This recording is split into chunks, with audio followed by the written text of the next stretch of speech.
"Young lady, step away from the counter, now," Meredith Langston snapped, her voice sharp enough to silence the entire bank lobby. Nia Carter stood frozen, her scholarship check clutched tightly in her hand as the security guard moved in to escort her like a criminal. She had no idea that within the hour, the woman trying to humiliate her would be exposed for a betrayal that could bring the entire bank to its knees.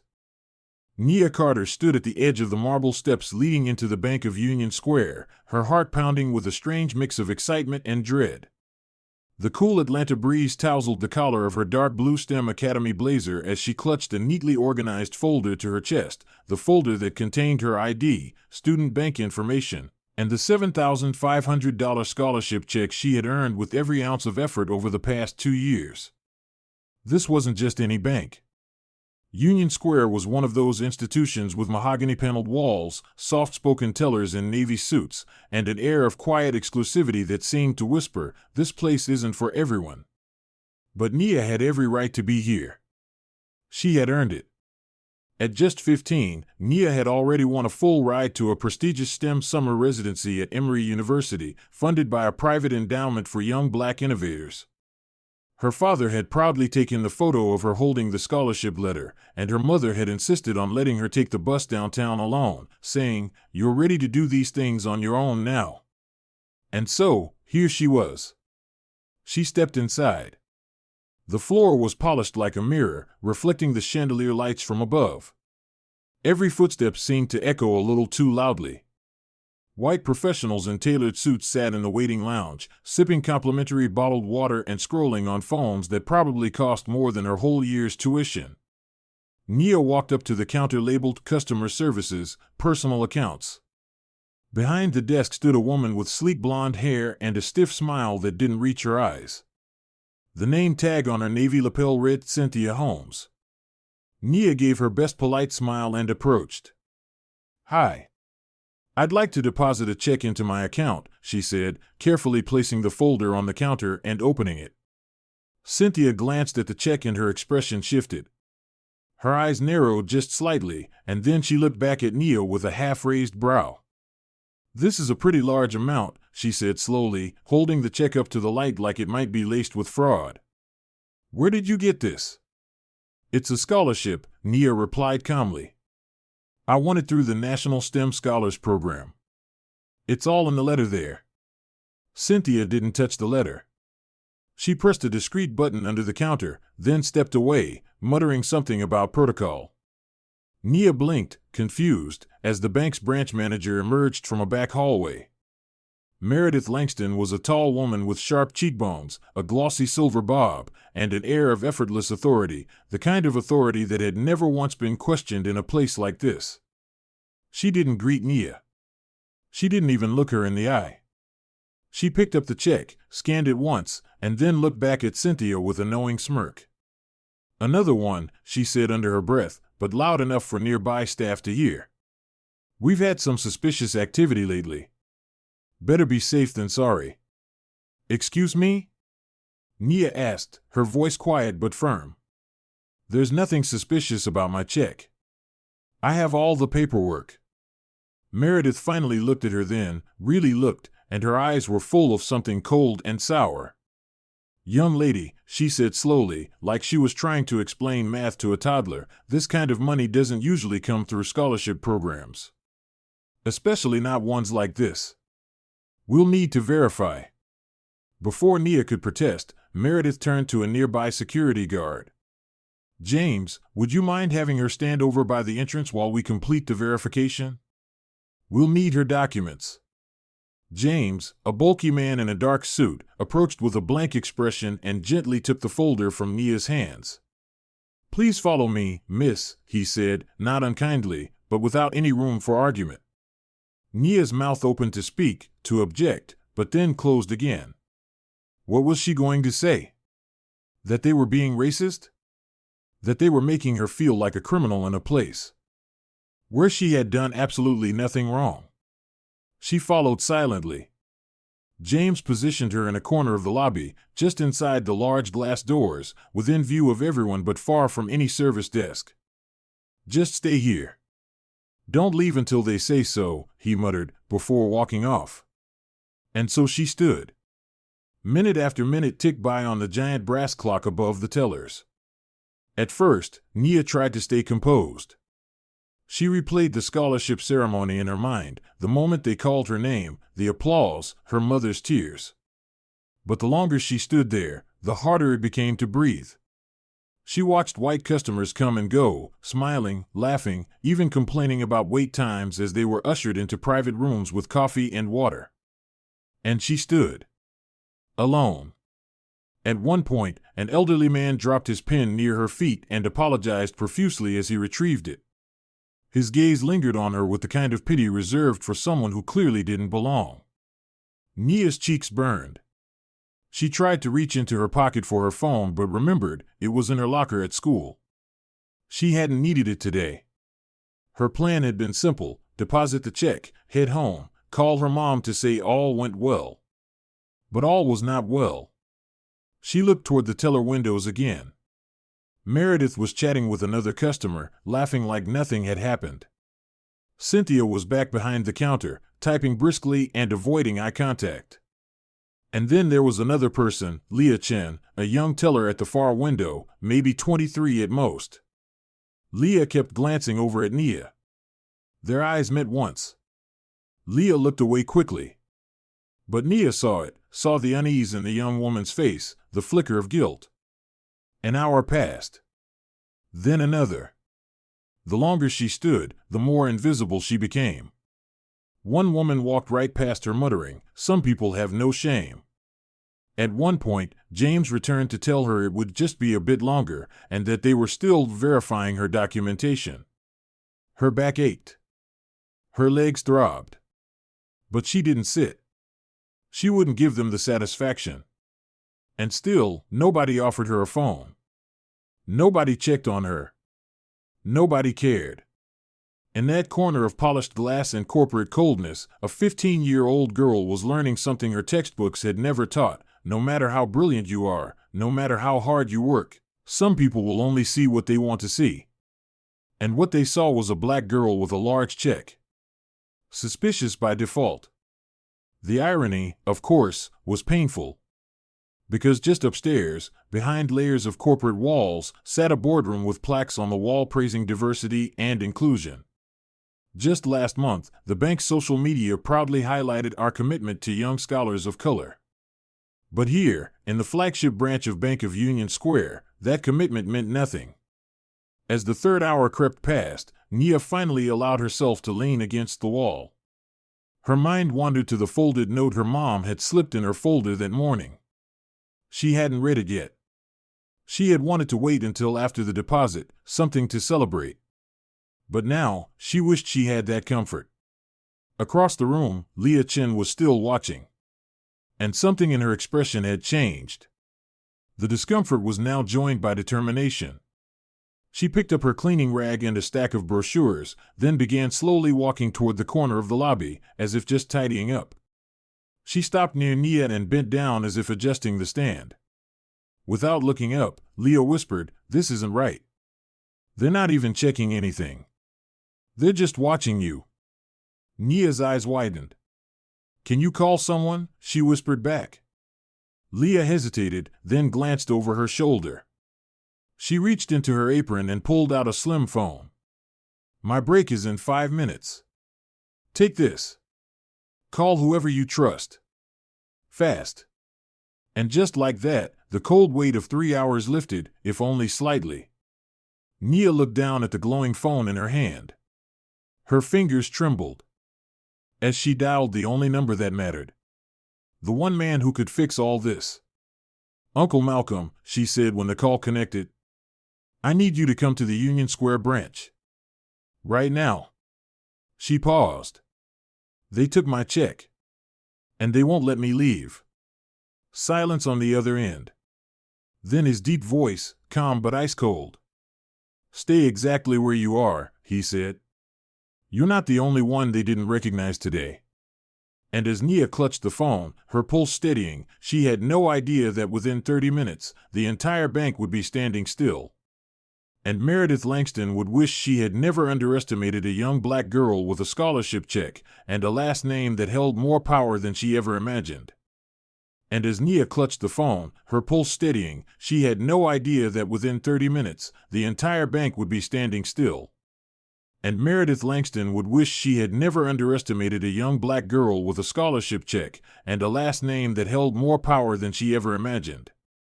But right now, Nia was still standing in that corner, her back pressed to the cold glass wall of the lobby, the faint hum of fluorescent lights above her and the distant clicking of polished shoes moving through marble echoing like a clock ticking down toward something big. Leah Chen had returned to her teller window, but not before giving Nia one final glance, a glance that said, "Hold on just a little longer."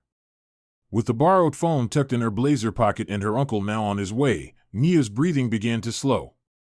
But her mind didn't. If there was one thing her STEM training had taught her, it was to observe everything. Pay attention to details. Notice patterns. So she watched. And what she saw shifted everything. From her vantage point near the lobby's front corner, she could see a hallway that led to the executive offices.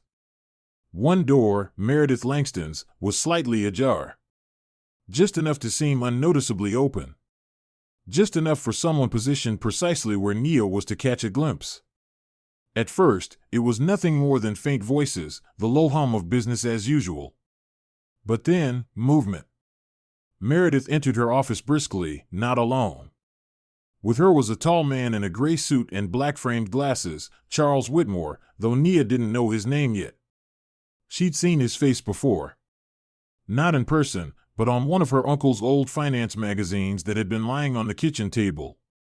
He was the CEO of Crestpoint Financial, a direct competitor to Union Square Bank. As the man stepped deeper into the room, Meredith carefully shut the blinds on her office windows, but she forgot about the gap in the door. Nia edged slightly closer, staying in her little box of humiliation, using it now as cover. What she saw made her grip tighten on her scholarship notebook.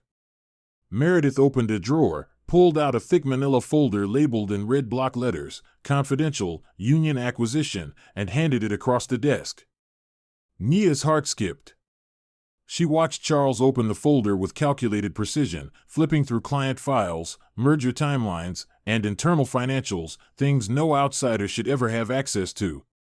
Her father worked in data compliance. She knew what she was looking at.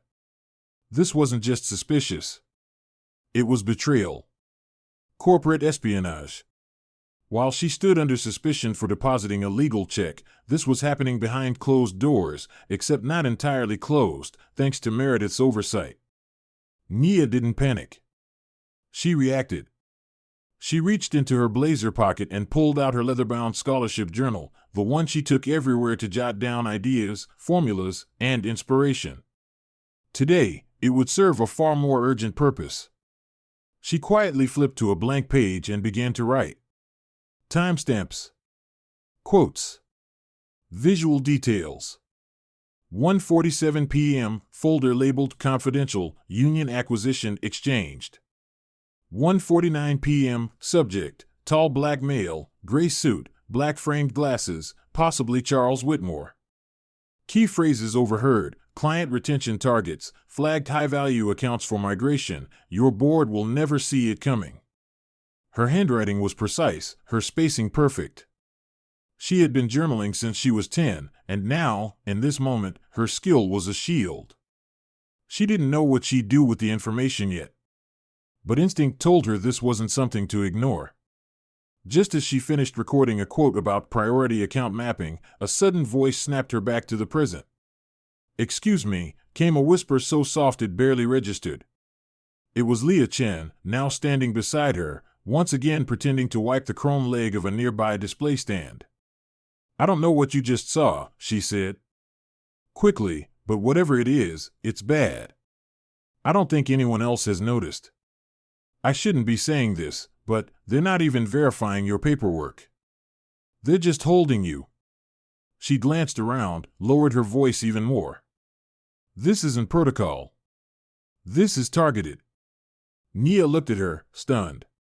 Leah hesitated only a moment before sliding something small into Nia's hand, her personal phone, unlocked. "I'm on break in 3. You need to call someone now. Whoever you trust most. I'll cover for you." Nia's heart was pounding again, but this time with fire, not fear. She didn't need to think. She knew exactly who to call. She ducked behind the promotional display with Leah blocking the cameras and dialed home. "Mom, it's me." "I'm okay," she whispered, "but I need you to call Uncle Malcolm. I'm at the Bank of Union Square. They won't let me deposit my check. They've taken all my documents. And I just saw something huge. Just please call him. Tell him it's serious." Her mother didn't ask questions. She just said, "I'm on it," and hung up. Nia handed the phone back to Leah, who slipped it into her apron, nodded once, and walked off like nothing had happened. Nia returned to her station, more resolved than ever. She flipped back to a clean page in her notebook and began writing everything she could remember from earlier. Names. Facial expressions. Who stood where. How Cynthia had reacted. The moment Meredith said "people like this." Each line of ink was a receipt. A record. Evidence. Across the room, Cynthia Holmes glanced her way with a look of faint annoyance, but she said nothing. Meredith was still in her office. The blinds were closed now, and the door firmly shut. Whatever shady business had taken place was finished. But Nia had seen enough. 15 minutes later, the atmosphere in the bank changed. A ripple ran through the employees. The receptionist sat up straighter. 2 security guards repositioned themselves near the entrance. And one of the tellers quietly removed her lipstick from the drawer and reapplied it with shaky hands. Something was happening. Then came the moment. The glass doors opened, and in stepped a man in a tailored navy suit, his frame tall, his stride deliberate, and his presence impossible to ignore. His salt and pepper beard was neatly trimmed, his expression unreadable, but the intensity in his eyes made every employee stiffen. Dr. Malcolm Carter had arrived. And everything changed. The manager at the front desk stood up as if to greet him but faltered when Dr. Carter walked right past without a word. His security team and legal aides followed silently, handing out documents to stunned employees. Leah looked up from her terminal and saw Nia. Their eyes locked, and Leah gave her the smallest, proudest nod. Meredith Langston emerged from her office with a confused smile. "Sir, can I help?" she began, but Dr. Carter cut her off with a single raised hand. "Gather your staff," he said coldly. "And call Mr. Whitmore back in here. Now." The entire bank froze. Tellers stopped typing. Customers held their breath. Meredith's face lost color. She didn't ask why. She didn't argue. She obeyed. Within minutes, the boardroom was filled. Meredith, Charles Whitmore, who had been just about to exit the building, and several confused employees sat facing a screen that now displayed security camera footage from earlier that afternoon. There was Nia, standing obediently near the front doors. There was Meredith laughing with another teller. And there, clear as day, was the moment when the confidential folder changed hands. But they hadn't seen the worst yet. Because then Dr. Carter turned to the door. "Nia," he said calmly, "would you please join us?" The girl they had forced into silence now stepped into the room with her notebook held tightly in her hands. "Tell them what you saw," her uncle said. And she did. Every detail. Every timestamp. Every word. And as she spoke, the faces of the powerful in that room began to change. The disbelief turned to dread. The condescension turned to fear. By the time she was done reading, there was no doubt left. Meredith Langston's career was over. Charles Whitmore's ambitions were in flames. And Leah Chen, the teller who dared to help, was about to be the unlikely hero of a story that would soon make headlines across the country. What none of them knew yet was that this was just the beginning. The world was about to hear what happened inside the Bank of Union Square. And Nia Carter, the girl they tried to humiliate, would soon become a voice they couldn't ignore. What none of them knew yet was that this was just the beginning. The world was about to hear what happened inside the Bank of Union Square. And Nia Carter, the girl they tried to humiliate, would soon become a voice they couldn't ignore. The moment Dr. Malcolm Carter stepped through those double-glass doors, the entire atmosphere inside the bank changed like a pressure drop before a thunderstorm. Executives stiffened, whispers swirled like wildfire, and Meredith Langston, once the unshakable queen of her branch, stood with a frozen smile as the reality of who just walked in began to dawn on her. But it wasn't just who he was. It was how he moved, with unyielding control and a fire barely contained behind his calm, measured steps. His legal team swept in behind him, a silent formation of tailored suits and focused eyes. Charles Whitmore, still lingering in Meredith's office, peeked through the blinds only to feel the color drain from his face as recognition struck him like a blow. And then the words came, low, clear, and devastating. "Gather your senior staff. And get Mr. Whitmore into the boardroom. Now." Meredith's mouth opened, but her voice caught in her throat. There was no use pretending anymore. No protocol to hide behind. No thin veil of professionalism to protect her. The man standing before her wasn't just Nia's uncle. He was the majority shareholder of Union Square Bank, and at this moment, her personal reckoning.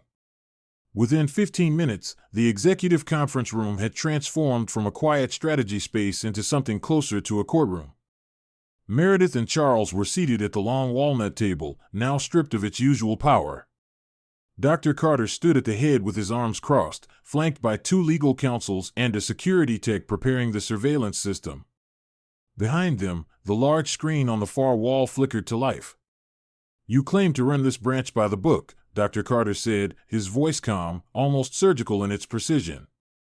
"So let's look at the footage from today, shall we?" And with that, the room went silent as the recording began. There was Nia, captured in crisp clarity, standing politely at the teller counter, offering her documents.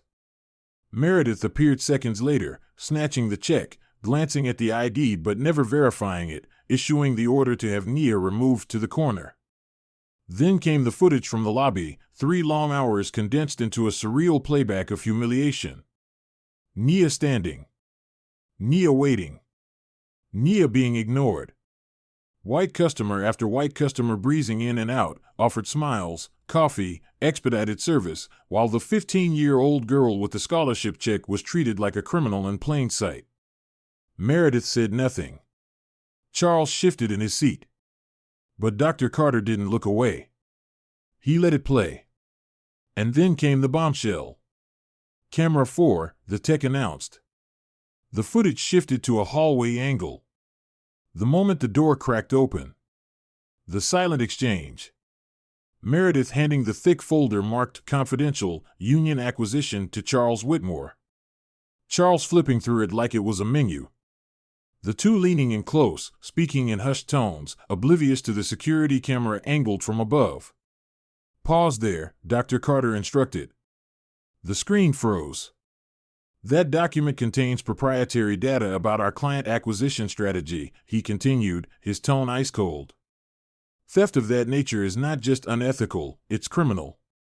Meredith's face had turned a shade of pale that no amount of foundation could conceal.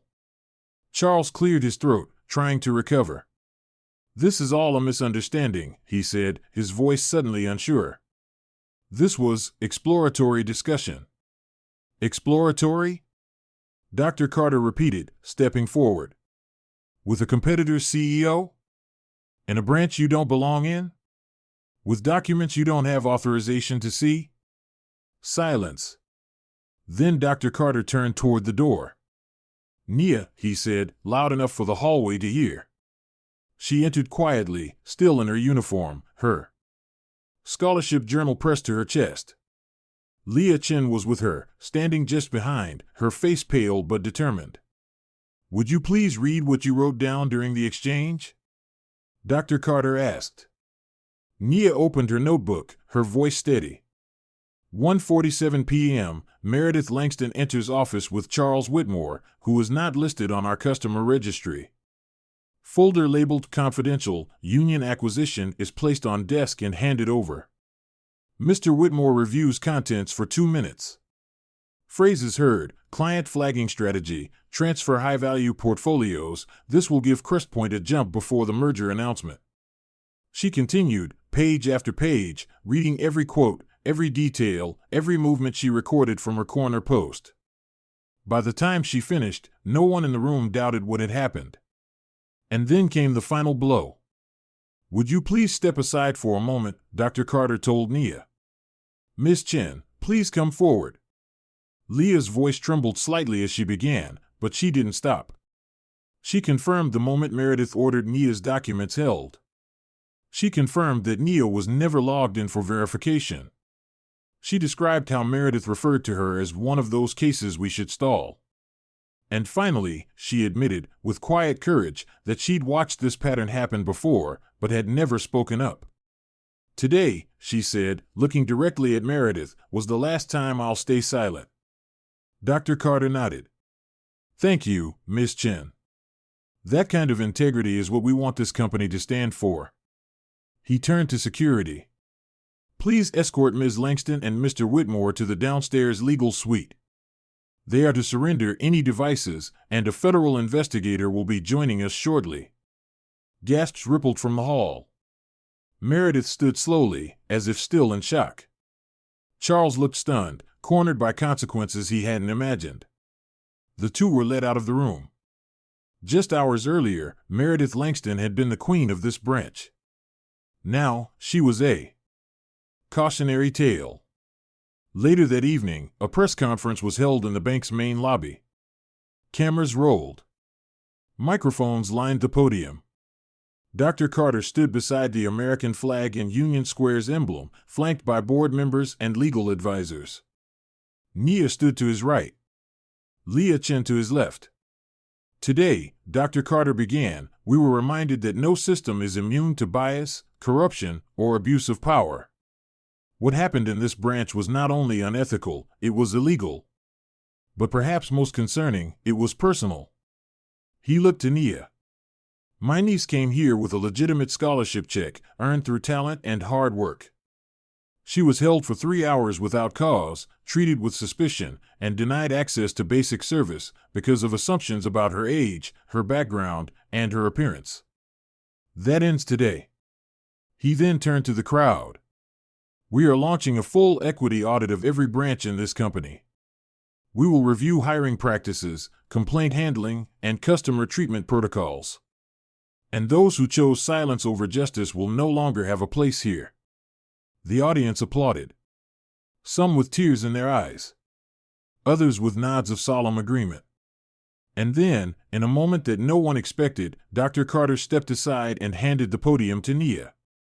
She looked out at the sea of faces, reporters, employees, bank customers, parents, students. Her voice was soft, but unwavering. Financial knowledge isn't just for the wealthy, she began. And respect shouldn't be reserved for certain people. Every person, regardless of what they look like or where they come from, deserves the same dignity when they walk into a bank. I came here today as a scholarship student. But I'm leaving as someone who helped shine a light on something bigger. She paused, took a deep breath. This experience was humiliating. But it made me stronger.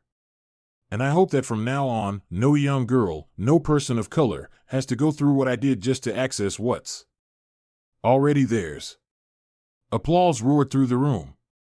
And from that moment forward, Nia Carter wasn't just a victim of injustice, she was a symbol of change.